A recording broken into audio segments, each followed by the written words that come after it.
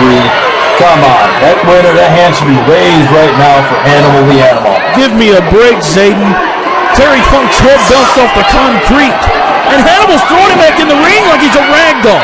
He's helping him out. He's giving him a courtesy. That's exactly what's going on here. Wait a minute. What's Hannibal going to do here? Now he's covering Nash again. There we go. Get him down there and count 3. 1, 2. Kevin Nash. Come on. And Hawkesbury comes alive. And wait a minute. Hannibal just headbutted Terry Funk right in that ear. He wasn't doing his job right, Ron. He had to get in there and make something happen because it's cheating. I don't understand why. Yeah, get her out of the way. Whoever that is. Wait a minute. Wait a minute. Is that a girl or is that a guy? Is he gonna... What is he doing? Oh, new referee. He just fired Terry Funk. Just as he should have been. And wait a minute. This kid is supposed to count the 3? Do your job, kid. You were just hired to do 2 seconds ago. 3 seconds ago, this match would have been over. Oh, and Hannibal just went, oh my God, there's those vicious chops on this young man. And we're being told in our monitor that this is the timekeeper. Just this young man didn't even expect any of this, and Hannibal just assaulted him. Absolutely, Ron. This guy, look, he means business. Apocalyptic Nightmare should be already the victor here. You got, who is this guy anyway? I mean, Terry Funk's just doing nothing to officiate this match properly. And wait a minute, Hannibal now rearranging some furniture as he's got a chair, or table rather, and there Terry Funk's out, Kevin Nash is out, and Hannibal's the only one alive. He's crushed the timekeeper, the ring announcer he's crushed, and now he's got a table, and it looks like he's getting ready to get violent. The Apocalyptic Nightmare is about to assault someone even more. It looks that way, Ron. I'll tell you what, this guy, they don't call him the Apocalyptic Nightmare for nothing. He's vicious. He's going to use the necessary tools to get the job done. And I want you to notice, Zayden, that that's not your normal table. That's real wood. That's not something that's... Wait a minute, Kevin Nash got him. Kevin Nash got him good. That was a low blow. That's what you call cheating. This guy's supposed to be a model for all these people out here. But I tell you what, I mean, that's just going low right there. You don't do that. Come on now. Hannibal hit him in the head with a chair, headbutts Terry Funk in that already injured ear, destroys the timekeeper, destroys the ring announcer, and you're going to talk about cheating. Hey, let me tell you what. Wait a minute, Zayden. Job right. Look at this. Wait a minute. Jackknife through a table. Terrible. And Hawkesbury Ontario is alive. Wow. Listen to this audience going bananas in here. He's got the cover, and he's got a 3 count. Oh, my goodness. Wow. The big man comes back and gets the job done again. Kevin Nash just jackknife powerbombed the Animal through that table, and now he's going to take to Terry Funk like a good man should, and right there is a dastardly coward. Oh, I'm about to hurl. Look at these two. Just in the ring making me hurl. Give me a break, Zayden Storm.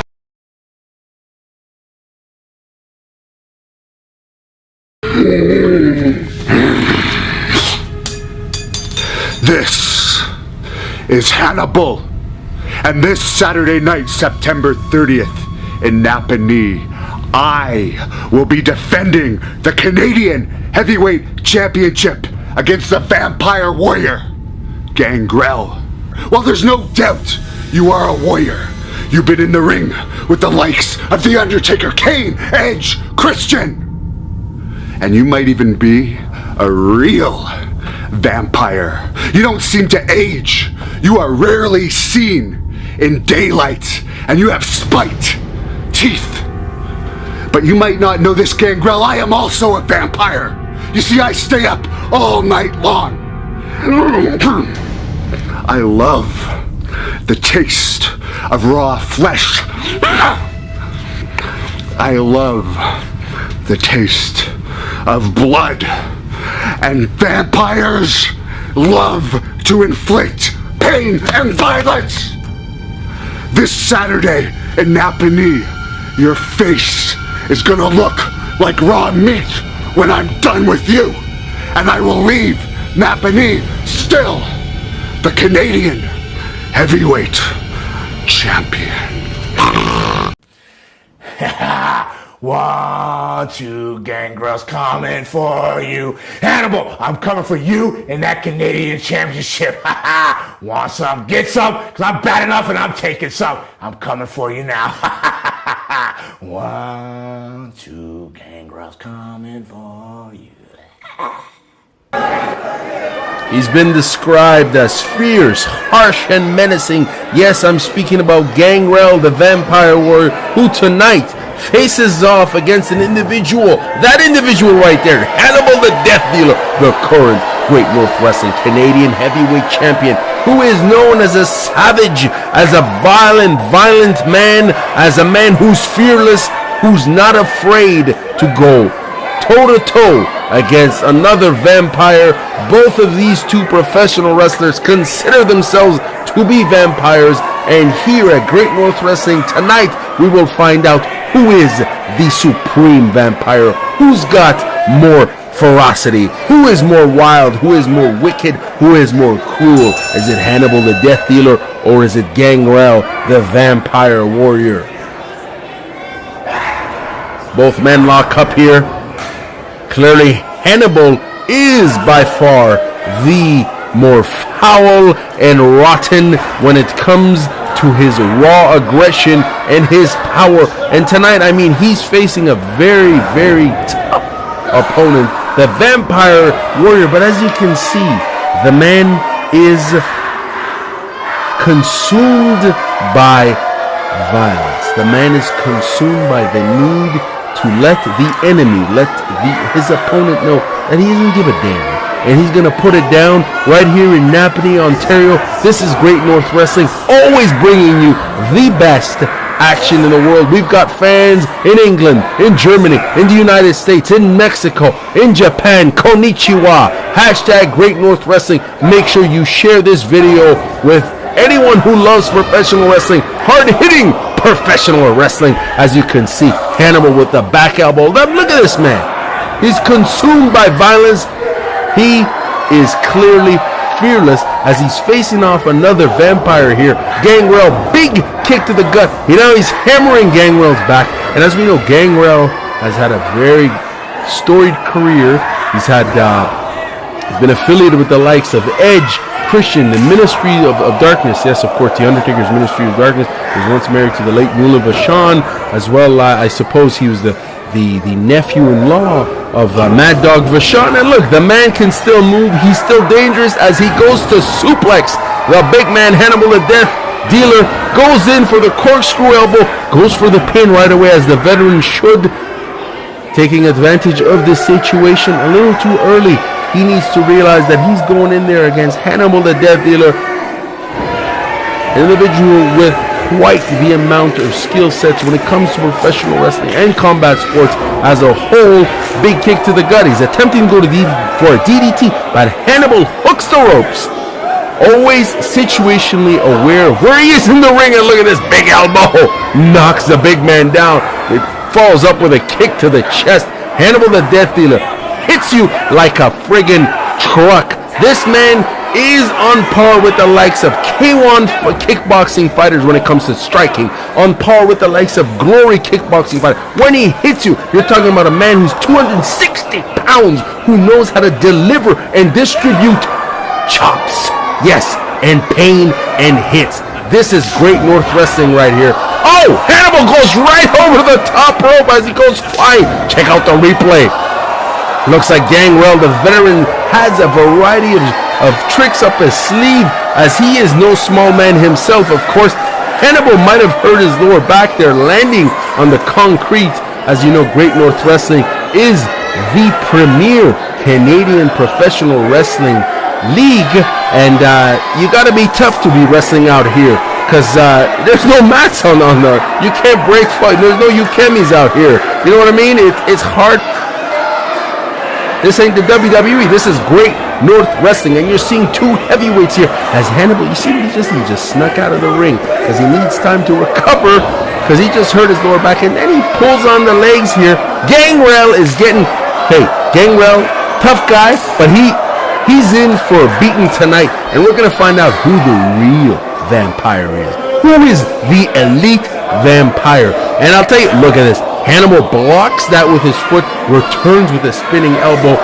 Well, not a spinning elbow, an elbow, solid elbows, and follows up with a solid lariat. Yes, of course, drops the vampire down. Now he's bringing a chair. Look at this. Merry Christmas. Happy Hanukkah. Happy Halloween. Whatever you celebrate, Hannibal the Death Dealer is always giving, always delivering the pain. He's bringing the pain like Method Man. And you know, Gangrel returns his own arsenal of violence as he continues to chop. The veteran is relentless, but Hannibal counters, throws Gangrel right into the freaking metal post, almost dislocates Gangrel's shoulder, follows up with a double axe handle. One thing about Hannibal, he's ruthless in his attacks. Look at him, continuously applying pressure. This man is consumed with a cruel tendency for violence. He is one of the toughest all-around professional wrestlers out there. You need to see this man live. Make sure you check out Great North Wrestling for the next shows. Obviously, our next show is the last show of the year, which is happening on November 5th in Rockland, Ontario. You don't want to miss it. Great North Wrestling is bringing WWE legend Savio Vega from Puerto Rico, as well as Tesha Blanchard. Make sure you check out GreatNorthWrestling.ca. Belly-to-belly suplex by Hannibal the Death Dealer, of course. Greco-Roman wrestling champion, freestyle wrestling champion. This man is legitimately feared in various grappling dojos all across Canada, from Montreal, Quebec to Ontario, be it Ottawa or Toronto. They know about him, trust me. And Gangrel here, he's dropping his own Muay Thai variation of elbow strikes, as well, like big chop to the chest. But you know, I don't know if we can handle these chops here by Hannibal the Death Dealer, who's obviously quicker, younger, and more willing to bring the pain. As I mentioned, he's relentless and he's perverse and vile, this Hannibal the Death Dealer. Throws him back in the ring. Goes in for what looks to be like a submission hold, a seated abdominal stretch here.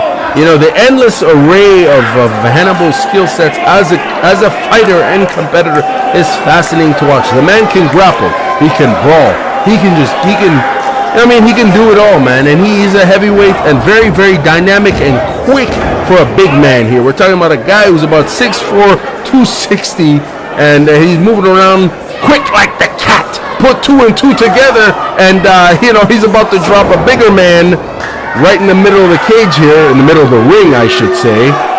What is he signaling here for? What is Hannibal the Death Dealer signaling here for? Are you kidding me? He's going to go all the way up to the top? It's vampire versus vampire here at Great North Wrestling. Anything can happen. The madness is certainly in the Hez house here in Napanee, Ontario. Big elbow misses, as the veteran knows where to be right on time, escapes that elbow. He's feeling the love from the fans. The fans are clearly digging this vampire here, this blonde-headed vampire, Gangrel, the vampire warrior. It's fair to note that Hannibal is not necessarily liked here. Big clothesline by Gangrel. He hasn't had a show here in Napanee for quite some time. And the last time he was here, let's just say he was on the dark side of the force.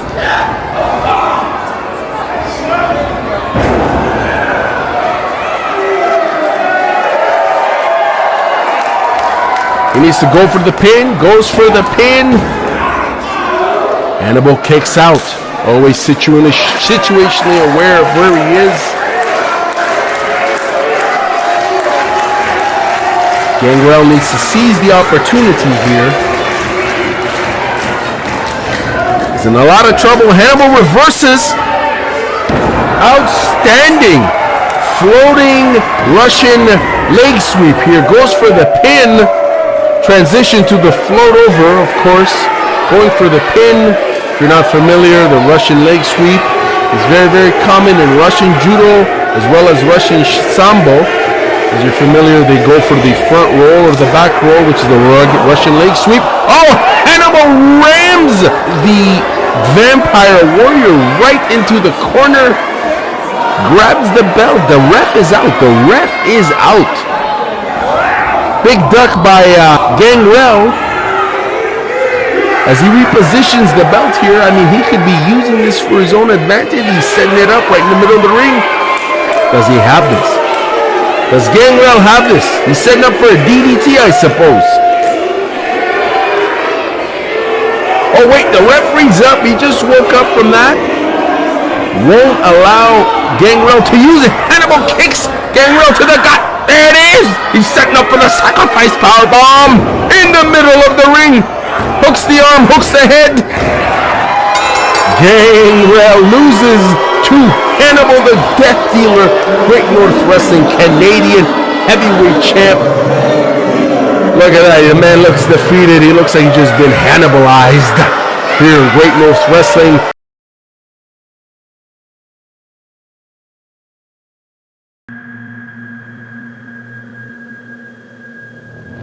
This is Hannibal, and I am going to be challenged by the dog-faced gremlin, Rick Steiner, 10-time World Tag Team Champion, November the 5th, before a packed house at the Robert Hartley Arena in Hawkesbury. One title Rick Steiner has yet to hold is my title, the Canadian Heavyweight Championship. And this is a brand new championship belt. It's a heavy belt. It's got magnesium in it. It's got titanium in it. It's got silver, platinum, and zinc. But this belt is gonna stay right around my waist. And at the end of the night, November the 5th, it's gonna be leaving with me. There's no question that Rick Steiner is going to be a tough challenge for me, possibly my biggest challenge ever. He is a 10-time World Tag Team Champion, holds the record for the fastest pin in the University of Michigan's history, and is a member of the Professional Wrestling Hall of Fame. But you see, I am unbeatable. I have the body of a champion. I train 5 hours a day. I am powerful. I am strong. And I am ready to fight. Rick Steiner, get ready. I'm leaving Hawkesbury with this belt. Welcome into Great North Wrestling on the Hannibal TV. I am Zach McGibbon. Alongside me is Marco Rossi. We've got the Canadian title on the line. It is Rick Steiner versus Hannibal. And I'm just going crazy. I'm just speechless right now. Am I dreaming? The dog-faced gremlin himself, Rick Steiner, is challenging for the GNW Heavyweight Championship. The Canadian Heavyweight Champion. There he goes. He's got the headgear on. Oh, yeah. And that means business. We had the same thought at the same time, Gibby. Holy moly. It's all right. He's entitled to take his time. He's paid his dues over the years. A 10-time tag team champion. Darn right. The crowd chanting for Hannibal here. Well, he's going to need all the help he can. He's facing no slouch there. Rick Steiner is in the building. I'm so excited for this matchup here. He's got the strap in.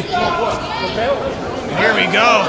Here we go, baby. Oh, look at this. Getting a little bit of a manhandling on the referee. The title is on the line here. Ring the bell! Rick Steiner telling him to ring the bell. This means business. Of course, the Canadian title is fought under street fight rules. Absolutely. That's awesome. This is going to make this even more interesting. Oh man, I'm so excited. Rick Steiner. There you go, the headgear's on. One half of one of the greatest tag teams of all time, the Steiner brothers. Oh yeah. He's getting security involved here to make sure everything's good. Hannibal looks ready to go, though. What is he saying to the security, Gibby? I'm not too sure what he's trying to say to the security guard. Probably telling him to watch that dog chain. Don't lose his dog chain. His dog collar, I should say. And you can hear the loud Hannibal chant. You know what? I think Hannibal's revving up the crowd. Not only is it for his own ego, but I think he's scared. I think he's scared of Rick Steiner taking his belt. Oh yeah. Okay. Oh, he's scared. Look at the fear. He's trembling in those boots. Steiner's getting into it with a fan. And we all know about what happens when you mess with a Steiner. Oh, look at this. Look at this. And there's members of the crowd. Got into a fight with Rick Steiner. They're getting into it now. Jeez. I'm not sure if Rick Steiner's the guy you want to mess with. No, they're going to realize that real fast if security and the referee don't get in front of that. Rick Steiner, an all-American amateur wrestler, holds the quickest pin record at the University of Michigan. There you go. There you go. And Rick's just taking its time. Just getting warmed up. Now Rick finally getting into the ring.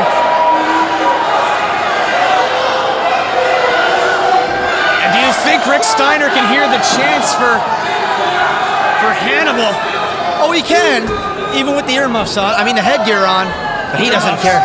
You're saying I need to be off this broadcast booth. I mean, that's a given. It's going to be the Marco show pretty soon, let's be real. Well, let's see how this goes here. Collar and elbow tie-up. And Hannibal with the distinct advantage off in the corner. And Rick Steiner just yelling at him. Rick Steiner was insanely upset. He said some stuff that I cannot repeat here. Jeez, he is fired up. Oh, you better be careful. What's Steiner doing here? This referee's going to feel the brunt end pretty soon. Dogface Gremlin's going to take a bite of the official in a minute. Here we go, another collar and elbow tie-up. Hannibal going straight in. Oh, big toss to Rick Steiner, and Steiner is dazed. And Steiner complaining again to the referee. Well, Hannibal's cheating a little bit. He's bending the rules. Just wants to make sure everything's fair. This is a title match. It's an important, very, very important matchup.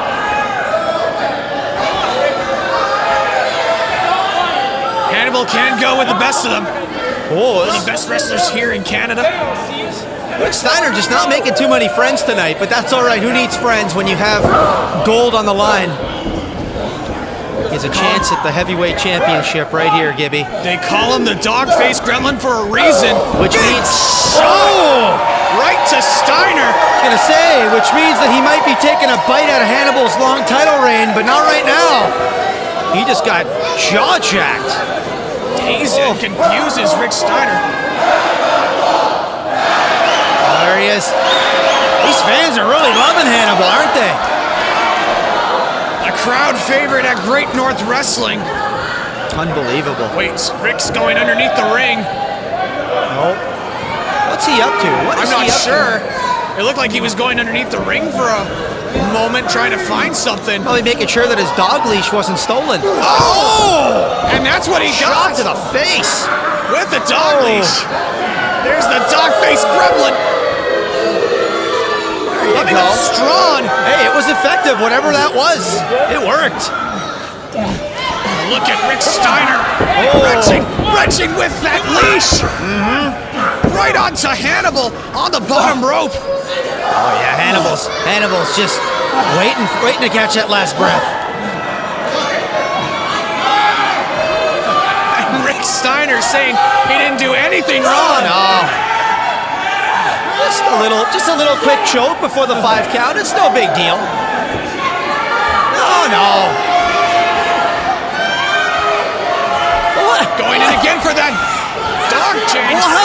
is this referee asking the crowd? Shot to the face to Hannibal. Did you see that official asking the crowd if you shit? Of course they're going to say yes. I'm surprised they can count to 5 here. Oh, look at that. Oh, yeah. Continuing to choke Hannibal. Keep on him, Steiner. Look at the moxie of Rick Steiner. He's loving this right now. Of course he is. Oh, and an elbow right to the chest of Hannibal. He's a pro. He's a seasoned vet. He knows what he's doing. Let's be real. Just taking his time. Picking him apart. Getting back into the ring now is Rick Steiner. See what you got here, Gibby, is you got the old dog, the old war dog, and you get the young pup. And now again, just the headbutt from Rick Steiner. And Hannibal laid out to the outside. And now Steiner just going to the crowd. Like a pit bull taking a bite out of a little Yorkie. Love it. Oh, and here's the wait a table. minute. Here comes the furniture. Table has been brought out here, this one. Hannibal, though, getting right back into it. Oh, Hannibal's coming. Wait a minute. Trying to throw him into the table, but Rick Steiner able to reverse out of it. Got a mini heart attack there. I thought Steiner was going right through that lumber. Right to the eyes. Oh, yeah. Right to the eyes. Hannibal. I don't care how big you are, how bad you are. You get a thumb to the eye, you get raked in the eyes, that'll slow you down. Right into the barricade. Launches him. That dog mentality, that pit bull mentality you mentioned. Absolutely. Bring him back in. Look at this. Throwing him into the table. Into the apron. Oh, yeah. Hannibal is probably full of splinters right now. I'm sure he's got an achy breaky back. Oh, yeah. Steiner is loving this. Of course he is. The brutality. He's got the advantage. Why wouldn't he love it, Gibby? The confidence, the moxie. That's right. Rick Steiner throwing Hannibal into the table and continuing to punch the face of Hannibal. And right into the apron again. Work on that back. Very, very smart move by Rick Steiner. Weaken the body. Oh! Oh, a shot to the chest from Hannibal. Hannibal's trying to come back, but Hannibal getting back into this. Does he have enough? Oh, wait a minute. That piece of table. Hits the head with a piece of table. God. There's that fiery side of Hannibal coming through. You know, sometimes I wonder if Hannibal's even human.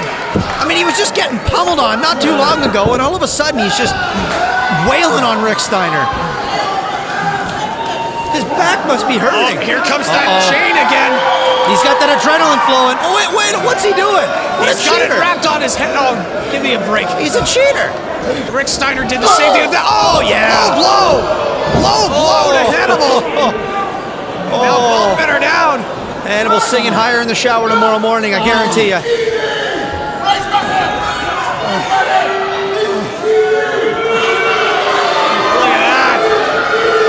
Saying he was cheating. He got hit hard enough. I think Hannibal could be in line for a job at the opera if this job doesn't work out for him. There's the headlock. Oh, using the ropes on that headlock. That's just for balance. Don't worry about it. Just for cheating his way through.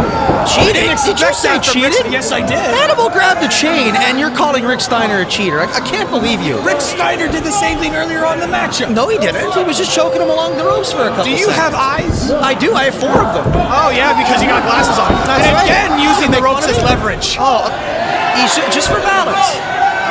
Just for balance. That's all it is. It's illegal, Marco, and you know it's illegal. Only if the referee sees it, but he's not. Look at that. Look at just taking his time. He's conserving his energy. He's the veteran. And Hannibal, not really expecting this task. He's faced a bunch of legends before. I told you. He's not sure what he's up against. Oh, but here comes Hannibal. Off into the corner, putting Rick Steiner in the corner and a big chop. Whoa. He's resilient, this Hannibal. That's why he's got the belt, but big boot right to the jaw of Hannibal. I'm sure that leather tasted fabulous. Get the ketchup. Oh! Kick to the thigh. What? You ain't gonna do shit. And Rick Steiner is still talking trash. He's taking the wind out of Hannibal's sails. Every time he tries to mount a comeback, Rick Steiner's got just a couple steps ahead of him. Look at it. Wailing on the neck. He's been working on that neck. Oh, match it. There's that dog chain again. See, there's the chain, right? Now we're seeing eye to eye. But, come on. Look at it. Oh. Wailing on the neck. Just a little Limiting bit. oxygen to the brain of Hannibal.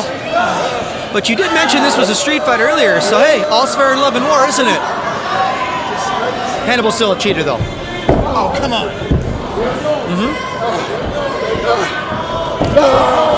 Oh, shot to the shoulder to Hannibal. That seems to get him fired up, though. That's not phasing him. Oh, it is not phasing Hannibal at all. I think he's part cyborg, man. I'm telling you right now. Oh, no. Oh, right in the corner. That ref almost got the front end of it. Double feet and a big lariat. Oh. Now Hannibal wailing on Rick Steiner up in the ropes. House of Fire, here we go. Throwing him in, big back elbow. Right to Steiner. And now setting him up. And then big scoop slam here. And he nails it. Right in the middle of the mat. Steiner landed right on his tailbone there. What's Hannibal doing here? He's heading to the top rope. That's almost 300 pounds, isn't it? Going up to the top rope. Hannibal going to the top rope. Double X handle. Why would he hit the ref? He lost his balance trying to get off the top and look at the smile on Rick Steiner. Then he needs to train his legs more. What a klutz, I'll tell you. Slips and falls and hits the official. Steiner knows what's up. Oh, look at this. He's got the title belt. Wait a minute. Rick Steiner's got the title belt. Oh, what's he doing with that? Going in and a shot to the face of Hannibal. Oh, yeah. And you were talking about cheaters. Well, that's blatant. What are you talking about? There's nobody here to see it. No referee. It's a street fight. Problem is we have nobody to make the count now. 1, 2, 3. Come on. See, if Hannibal wasn't a klutz, we'd have a new champion right now. You're kidding me right now. No, I'm not. Do I ever kid? Quite a bit. No. Off in the corner. Steiner has the title belt. Going in. Oh, kick to the gut. Going in. Oh, look at this. DDT right on the title belt. God. DDT right onto the title belt. Going in for the cover here. Wait a minute. 1, 2, 3, and that's it. Wow. What a match. Able to retain the title. By the skin of his teeth, Hannibal retains the title.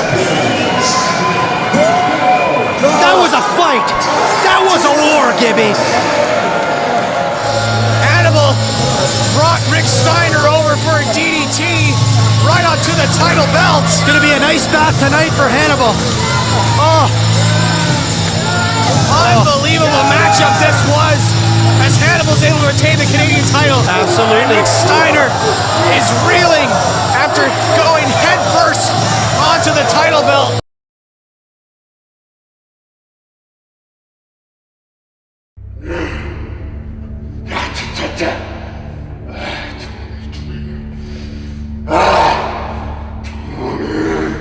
I'm training hard. I'm gonna be ready. I'm gonna be ready for December 11th to show everyone, not just in Montreal, but everywhere, who the true king of hardcore is. Tommy Drreamer. I already took out one hardcore legend in Montreal when I beat Abdullah the Butcher. And I didn't just beat him, I humiliated him. I showed the world who the true master of hardcore is. I pinned him 1, 2, 3 in the middle of the ring, and he lied there like the sack of garbage that he is. And then, this past year, I wasn't quite finished after Abdullah the Butcher. Oh no, I wasn't. I took on Terry Funk, and I slapped the hell out of him. I picked up Terry Funk, and I slapped him again. And then I picked him up, and I slapped him again. Then he hit me with a picture frame, because he sure as hell couldn't do anything with his bare hands. but it didn't stop me. Nothing can stop Hannibal. I picked him right back up, I chopped him, I punched him again. And then Lanny Poffo, who really has nothing to do with hardcore wrestling, but Tommy Drreamer, he did do a hell of a lot better than you in WWE. He was in there for 8 years, beat guys like Hulk Hogan. He actually had a bit of a career there, unlike you. But anyways, Lanny Poffo was there when I beat up Terry Funk. He ran at the time, but then he wanted to get revenge. And I finished him. I destroyed him. I did my powerbomb to him. And then he had a little problem with that. And I finished him off for good in the dressing room. And now, Tommy Drreamer, now you say you want revenge. You say you want to avenge your mentor, Terry Funk, and come and fight me in a hardcore match. Well, Tommy Drreamer, that ain't gonna happen. You see, you may think you're gonna avenge Terry Funk, but I have a little problem with you that dates back when you were head of WWE Talent Relations. You see, I have a little problem with you from back then. Every time I called you to get a tryout, you were very rude. Tommy Drreamer, ECW went out of business. You were a star there. The fake ECW that WWE had went out of business, and you were a champion there. What kind of a talent do you think you are? TNA, you got your little ECW group, eh? You think that's gonna help TNA? I understand they've already fired Raven. They fired Sabu. What does that show about your ECW that you were so proud of? It's old, just like you. It was never popular. It never made any money. It went out of business. Now I take offense that a fat guy that wrestles in splash pants and a t-shirt thinks he can beat Hannibal, a ripped, shredded guy who loves to fight, who loves pain, who loves suffering. And Tommy Drreamer, I'm gonna make you suffer. You never, ever met anyone as violent as Hannibal. And I'm gonna show you on December 11th in Montreal what suffering is all about.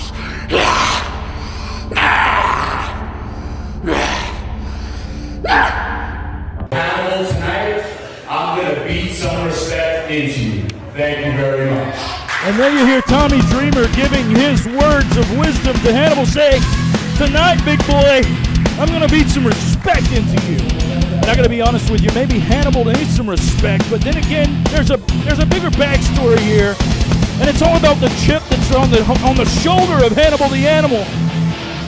You remember at one time, Tommy Drreamer was over the hiring there in WWE, and of course Hannibal was on his way, and it was that man right there, that very face, that prevented Hannibal from making it in. And Hannibal tonight has it on his mind that he's going to exact some revenge on the icon of hardcore, Tommy Drreamer. And I got to be honest with you, I believe that might happen. Once again, this is Nicholas Cross, and you're watching a Hannibal Pro Wrestling Classic. And right there is your Canadian heavyweight champion, the apocalyptic nightmare, Hannibal. And ladies and gentlemen, the look of confidence written across his face speaks volumes as he's preparing himself to get in the ring once again with the icon of hardcore. But the icon of hardcore needs to be realizing out of the gate that this is not some pushover. This certainly is one of the most violent and vicious competitors in all of professional wrestling, and that he is Hannibal the Animal. And there's a reason why they call him the Animal. And of course, looks like he's got something on his mind as he demands that they cut the music here tonight.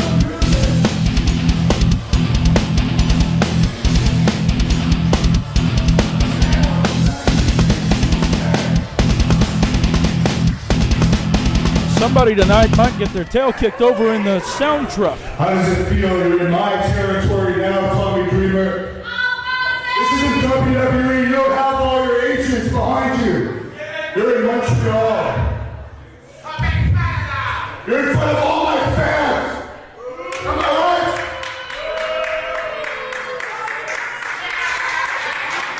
Kind of a mixed reaction for the Animal tonight. I haven't forgotten what you did to me in the past. And tonight is going to be my revenge. I am the Quebec champion. You know what that means? I'm the best wrestler in Quebec. I'm going to show that to you tonight. Of course, Hannibal there giving some words to Tommy Drreamer. Tommy says he's going to beat some respect into the Animal. The Animal says that he's going to show him why he's the best. And as we've stated before, there's a lot of backstory dealing with this situation. As you know, at one time, Tommy Drreamer was the man when it came to hiring guys and bringing guys into the WWE. Well, at one point in time, that man you're seeing there was one of those guys who was aspiring. And of course, it was Tommy Drreamer that stood in his way. As you heard the words of Hannibal the Animal when he said, "You don't have agents to hide behind the night." Interesting shot there of the turnbuckle pad as the bell rings, and we're getting ready for some action here. We have seen in the past Tommy Drreamer going at it, and we've seen in the past Hannibal going at it, but tonight we're going to see these guys go at it. As Tommy Drreamer and Hannibal go into a collar and elbow, Tommy Drreamer goes behind, takes him off to the corner, and now Hannibal's going to start laying right hands as he's ready to shoot Tommy Drreamer in, but Tommy reverses. Hannibal off the ropes, over into a big hip toss by Drreamer, and now Hannibal is in some kind of trouble as Drreamer takes him around into an armbar, and Hannibal's down to his knees. And it's not very often that we see the apocalyptic nightmare in such a precarious position as he pushes Tommy Drreamer back into the opposite corner. Big forearm right across the chest there. And you have to know that Hannibal's not going to break clearly as he lays another one of those forearms deep into the chest of Tommy Drreamer. You can hear that chop rattle off the walls here, and Tommy Drreamer now going to work on Hannibal's chest. Both men are here to fight, and that's what they're doing. Look at the rights and lefts from Tommy Drreamer as Hannibal's answering back with rights of his own, but Tommy Drreamer was able to shoot him in and then back over into another hip toss. And Hannibal looks like he's in trouble.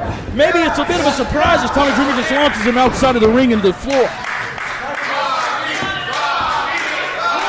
And here you hear the people of Quebec going straight into a Tommy chant as Hannibal the Animal making his way to his feet.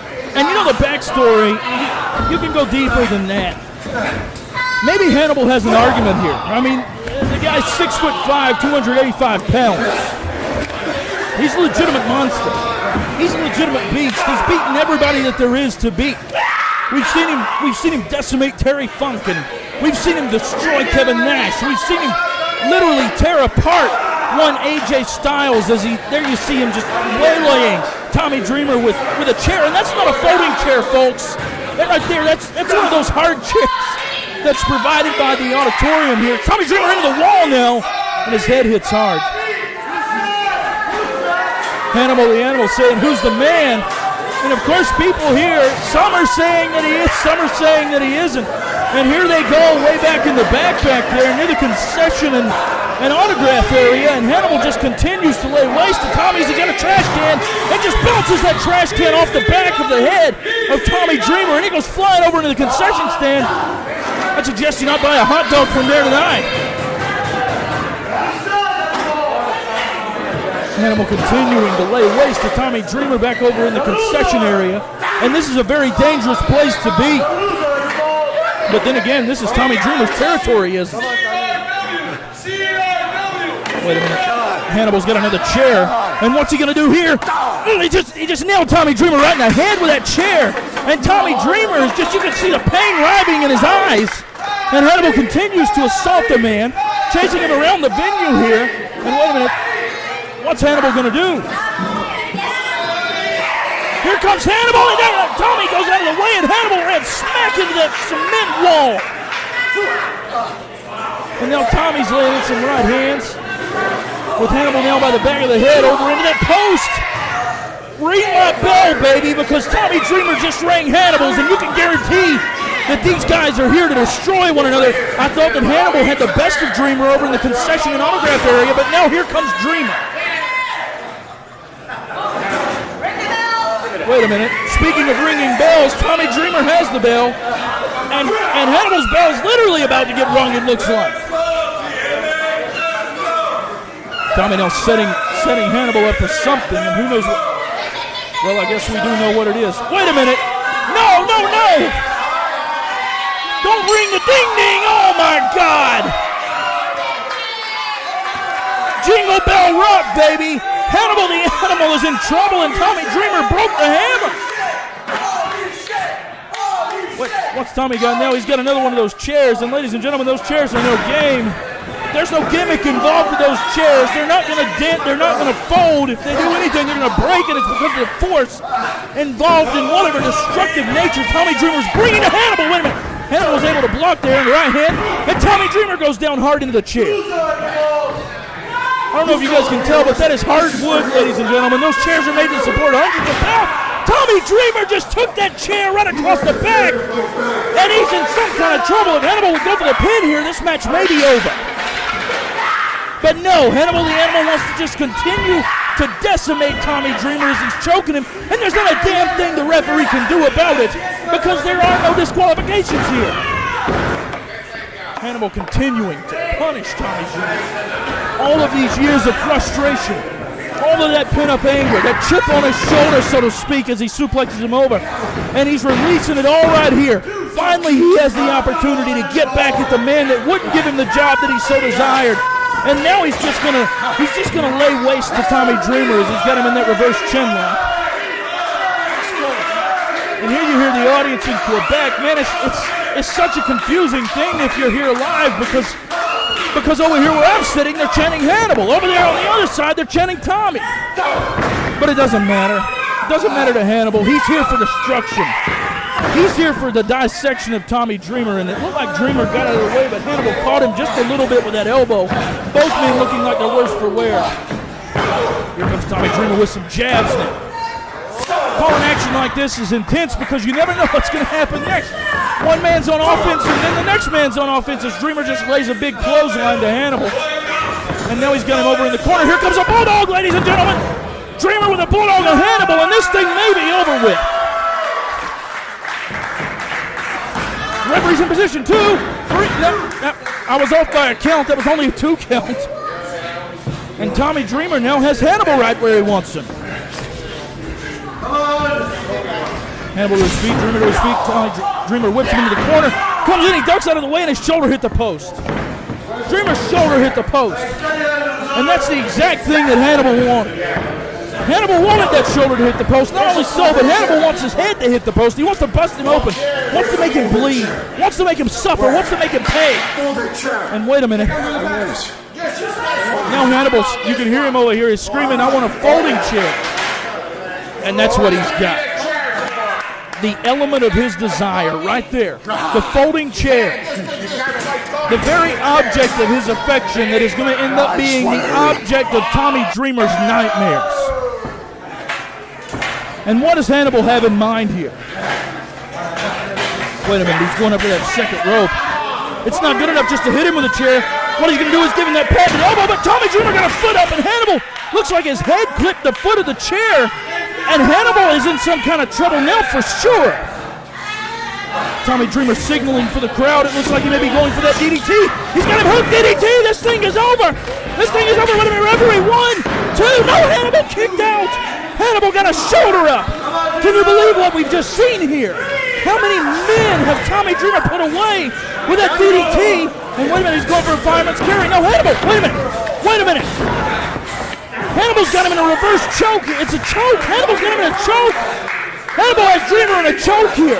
That is clearly a choke. That's clearly a choke, and Hannibal wins.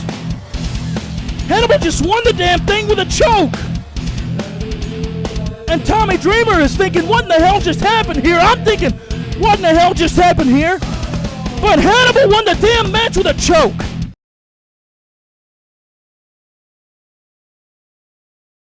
I won. I won. But you've got awful big. They're not bad. Yeah, they're very impressive, and I think they might be bigger than yours now. Yeah, well, right there. Well, they probably are. You're actually admiring me. I used to admire you back in, I think, the 60s and 70s. But now we're in the 2000s, and you're admiring me. Yes, I am. Just like everyone else in the wrestling business. Well, what are you saying? Are you saying that? Well, let me see. I pretty much retired Abdullah the Butcher, defeated him. I retired Terry Funk, beat the crap out of him. So I have a lot of respect for you, and I'm glad you admire me so much, and beating all of the guys from your era has made you have so much respect for me. And so what you're actually saying is, I just want to move some of these eating utensils. What you're actually what you're doing. Wait a minute. Wait, I want to say something. Don't interrupt me. Wait, I want to say something here. Just a minute. Just a minute. I know we're doing a television camera that's going around the world, but I just want to say something. I think I'm picking up some bad vibes from you. Bad vibes. I think even though I'm retired and you're in your prime, and I'm long retired, I think you're insinuating that you might like to arm wrestle superstar Billy Graham. I'm getting that impression. I would from have you. loved to have arm wrestled you in your prime, but look at you now. Look at you now. You're just a shell of yourself. You still have big arms. You still work out 4 or 5 times a week. But look at me. I was the alternate for the Olympics for Canada. I've defeated all the top stars in wrestling in the independent circuit. I've defeated many legends. Do you really think you would stand a chance against arm wrestling me in this day and age? Well, let me tell you something. Arm wrestling, my dear friend, is more than just physical power. There's a lot of mental issues that go along with arm wrestling, and I've really never stopped arm wrestling. I'll be honest with you. Mental issues. Yeah, mental issues, like psyching people out. I know you're a young man. Me out. I know you're young. So are you trying to? I'm young. And you're old. You're young. Yeah, and I'm older. It's not going to do anything for me to beat you at this point in your career. So you're saying you're basically challenging me. You, Hannibal, want to arm wrestle superstar Billy Graham. I can feel it. I can feel it. I know it. Is that what you want to do? If you want me to humiliate you, right here, we'll arm wrestle. Right here. If you want me to humiliate you, I'll humiliate you. Right here. How much money do you have for bail? Right here. Put it here. You want to? Yeah. Are you serious? Yeah. Arm wrestle me right here. This is for real now. Yeah. This is not the stuff you did. Come on.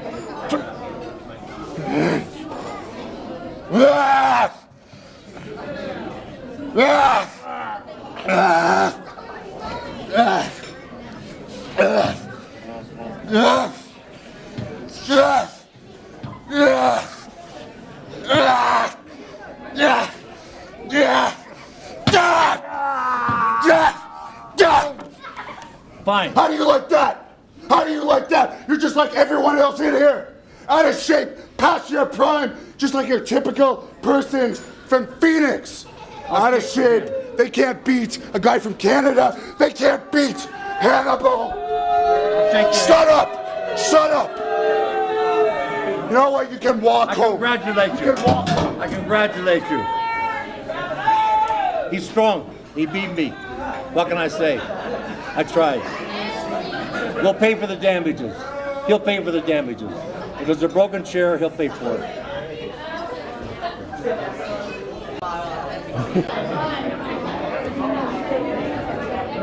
Oh, Jamie is good. Okay.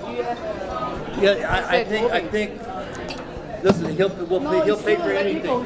I know. But honestly, I know you're a regular, but No, I didn't realize. I thought it's a fake. It's okay, but it's a real shit.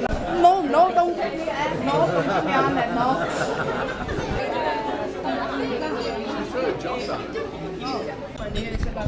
Yeah, no, he'll pay for any damages. Yeah. Yeah, he'll pay for the meals. He'll pay for the meals. I agree. With a very big tip. With a very big tip. Money. Yes, he'll pay for everything. He'll pay for it. He'll pay for it. I think maybe we should. Just probably leave.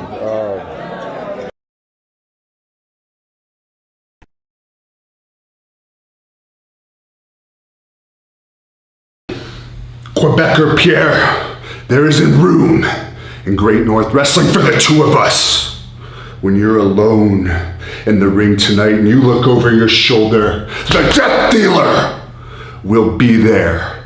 I will corner you like the rat that you are. It's gonna be a tough fight tonight here in Pembroke, but when you run out of steam, I'm gonna break you in half. I'm gonna chew on your bones. I'm gonna bite you. So you better come out fighting, because I plan on leaving Pembroke tonight once again. The 4-time Great North Wrestling Canadian Heavy heavyweight champion.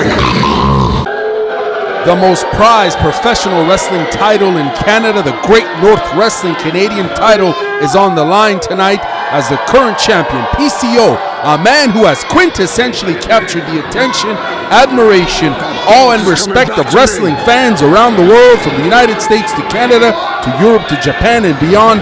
Everyone's talking about PCO. And tonight, right here in Pembroke, Ontario, Canada, the champion is facing off against the challenger, one of the most hyper-aggressive, radically ruthless, violently vile, convincingly cutthroat, and downright dangerous Hannibal, the Death Dealer. Both wrestlers are squaring off here in that classic UWFI style. Both Hannibal and PCO are great strikers. Both can hit like the heavyweights they are, distributing that weight accordingly.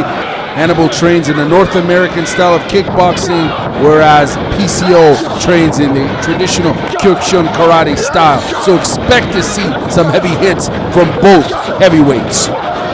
My name is Gurmami. I can tell you this, both of these competitors hate each other. This relentless and hellacious feud between PCO and Hannibal has invigorated GNW fans across social media. Some are even calling it the feud of the year, while others are questioning whether the challenger and former GNW Canadian champion Hannibal has lost his damn mind.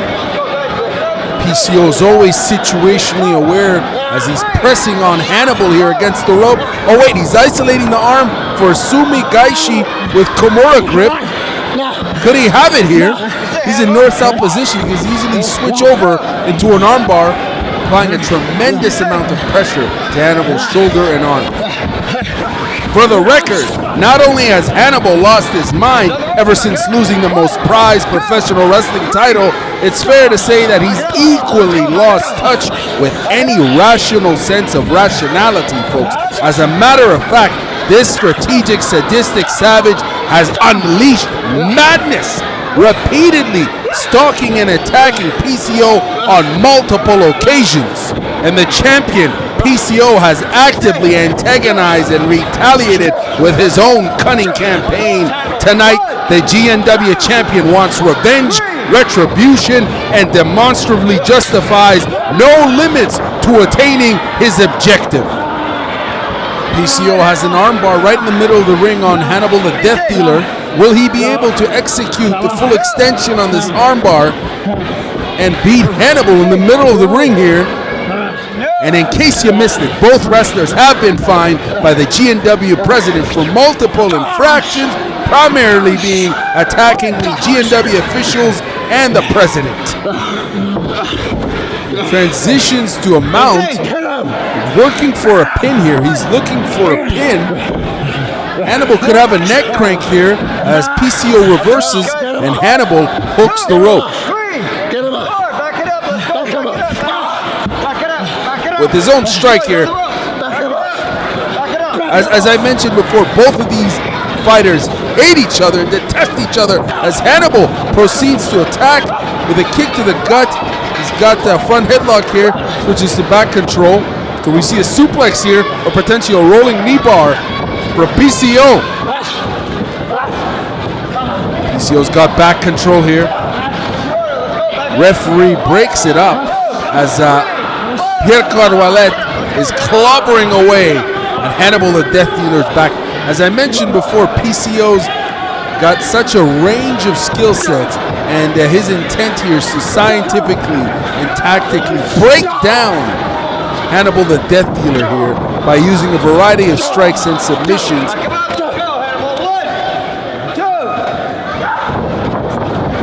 Tosses him to the ropes, follows up with a major clothesline. PCO hits you like a truck. He hits you like a van.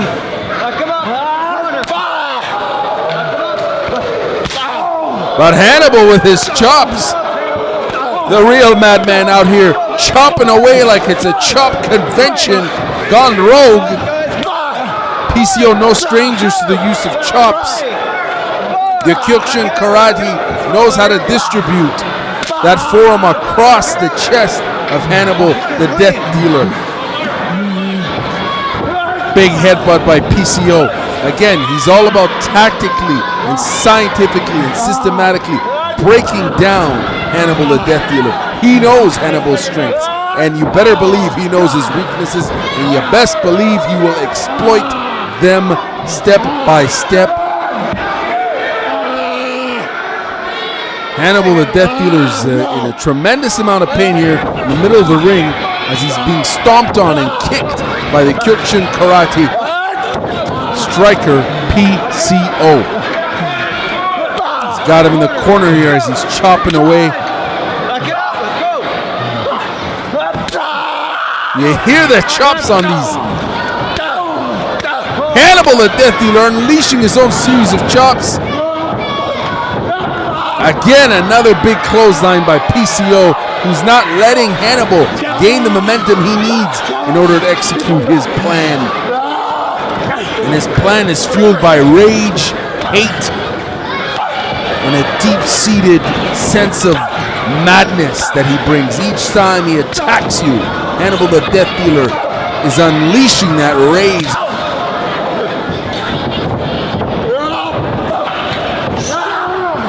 Big hip toss by PCO in the middle of the ring here. Hannibal the Death Dealer could be asking for... Oh, big kick to the chest.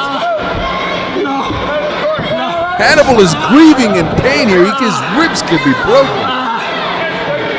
PCO has a tough guy reputation in the wrestling business. He fought Steve Dr. Death Williams in WWE's Brawl for All. On top of that, he's got lots of martial arts and combat sports experience, training in catch wrestling, BJJ, and Kyokushin Karate. On top of that, he's won various grappling tournaments. And you know what? He's known to be incredibly strong, like Dino Bravo, who was the last Canadian champion in WWE before they discontinued the title. Hannibal the Death Dealer unleashing some major chops on PCO here. The viciousness that Hannibal... Oh wait, Irish whip! Goes flying right outside of the ring. Look at this replay here. PCO, tremendous amount of power. Projects Hannibal, the Death Dealer, right outside of the ring with that Irish whip. Unbelievable. There's no mats, as you see in G&W. There are no mats outside of the ring. It's just concrete right onto the floor, a hard cement floor. Hannibal the Death Dealer could be in a tremendous amount of pain here. He looks out of it. The fans out here want to see PCO ram Hannibal's head right in the corner. Unbelievable. The fans in Pembroke loving Great North Wrestling, and they like what they see here as Hannibal's getting victimized by PCO.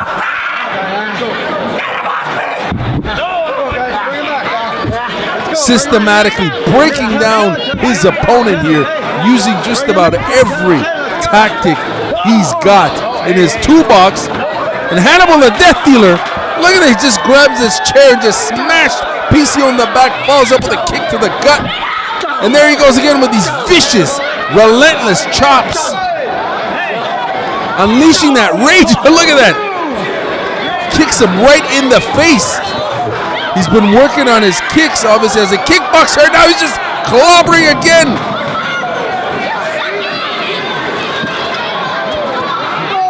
Using just about everything to defeat the G&W champion, but no!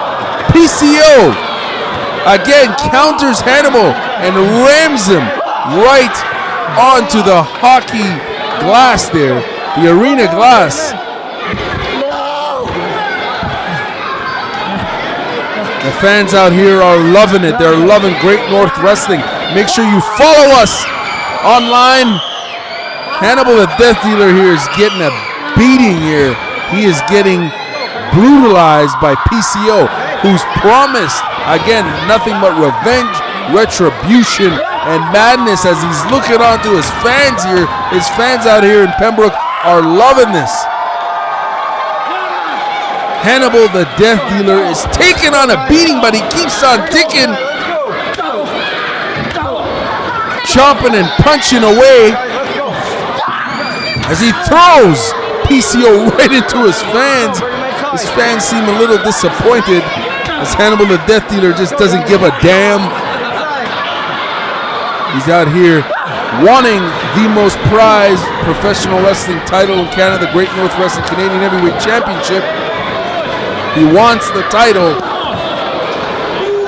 He needs the title, and he'll do whatever it friggin' takes. As he goes for the pin here, doesn't waste a damn minute. Hannibal the Death Dealer does not waste time.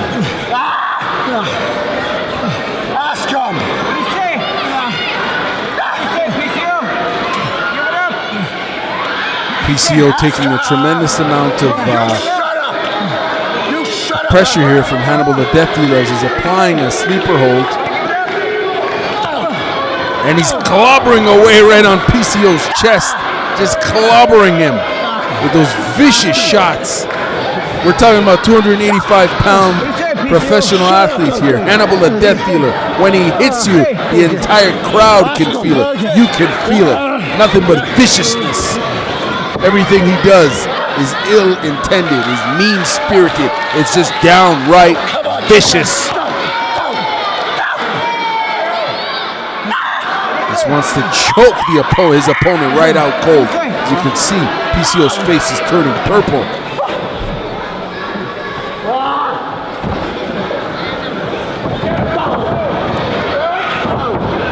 PCO stands up, falls up with some elbows to the gut.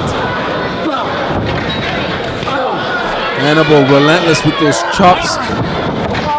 Whips him in the corner. Huge, solid, devastating clothesline. You can see PCO's head just, big belly to back suplex. Look at the power, the explosive power that Hannibal has. Just threw a 300-pound man like he was a 20-pound sack of potatoes. Elite level athlete, power, strength, explosive speed, an all-around combat sports athlete, an all-around professional wrestler, giving you 110%. That's what Hannibal the Death Dealer is. And his opponent PCO is equally as dangerous. Interesting, going into a north-south choke. And pin variation, again with those vicious kicks. Hannibal the Death Dealer has introduced quite the variety of skill sets with those vicious kickboxing kicks that he's been training on since January here. Slams PCO in the middle of the ring. Looks like he's about to finish it here. The fans are not having it. The fans are not having this. What is he doing? Hannibal is signaling. Looks like he could be... Wait, he's climbing all the way to the top with the elbow. PCO moves out of the way. You best believe PCO will take advantage of this situation, as he's always situationally aware in the ring as to when to do what he needs to do. He knows when to execute that. His timing and precision is always on point. And Hannibal the Death Dealer is grueling from taking a massive risk there with that big elbow drop from the top. Blocks the punch, follows with his own right, and another one. He possibly could get knocked out here. PCO's a heavy striker. Again, big back, big elbow to Hannibal. Throws him in the corner. Follows up with a massive elbow to the face. Huge smash hit there. And another one right to the back of Hannibal the Death Dealer. Can Hannibal handle the barrage of attacks here that PCO's delivering? Follows up with a clothesline. You know what's next. DDT. Hannibal the Death Dealer could be concussed out here. He could be out. Lateral press doesn't work. Hannibal is clearly not out. A glutton for punishment. Massive clothesline by PCO.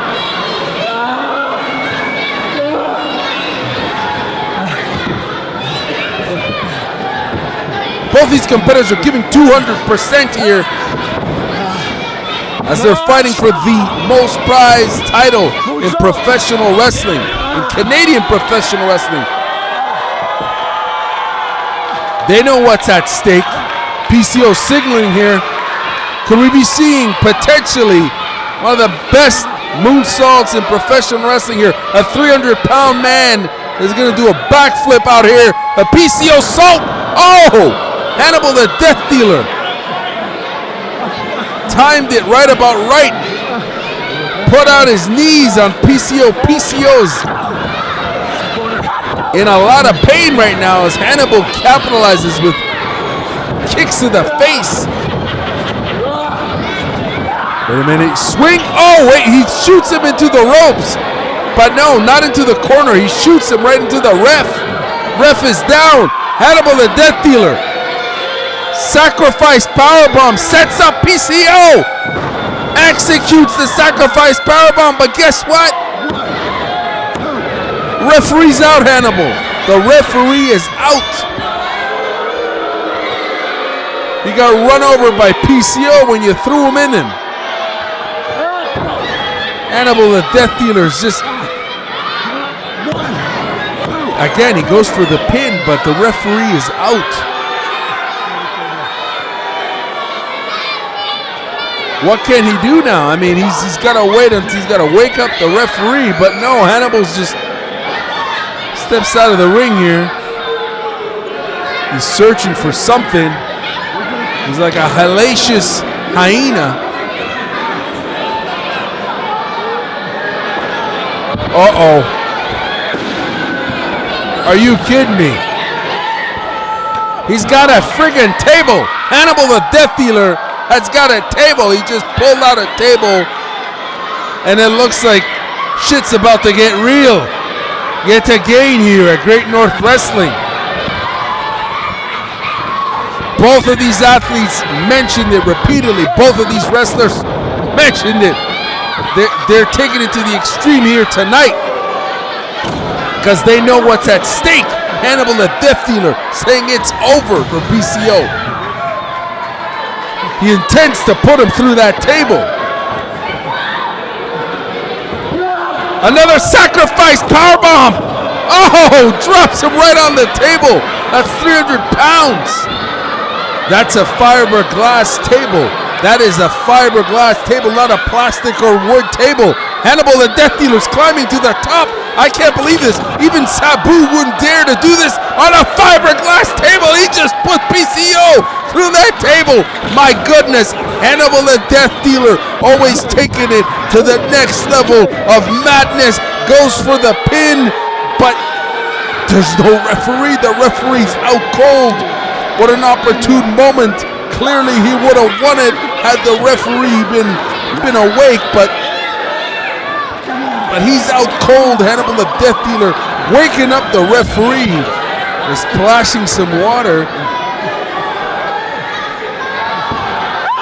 Clearly demolishing PCO here with just about everything, including putting a 300-pound man through a fiberglass table. We're talking about 285-pound Hannibal the Death Dealer flying across the ring onto PCO, who's stacked up on a fiberglass table. PCO must be done.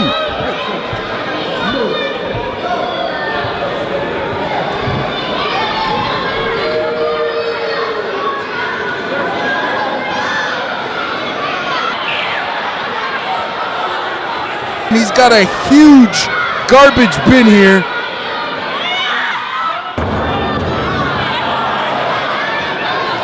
And he's thrown it in the middle of the ring. That thing's got to weigh about 225 pounds of steel metal.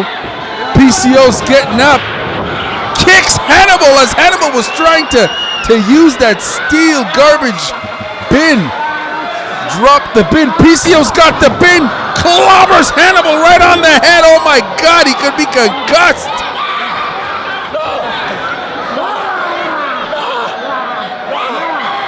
And PCO, fueled by revenge and retribution again, knocks Hannibal out. Did you see his head move back? He's got to be concussed. Look at all the blood. My goodness, this is unbelievable.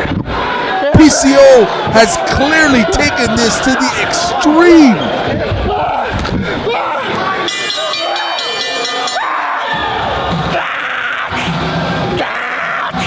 Disqualified by the referee. PCO has been disqualified by the referee for clearly using that garbage bin.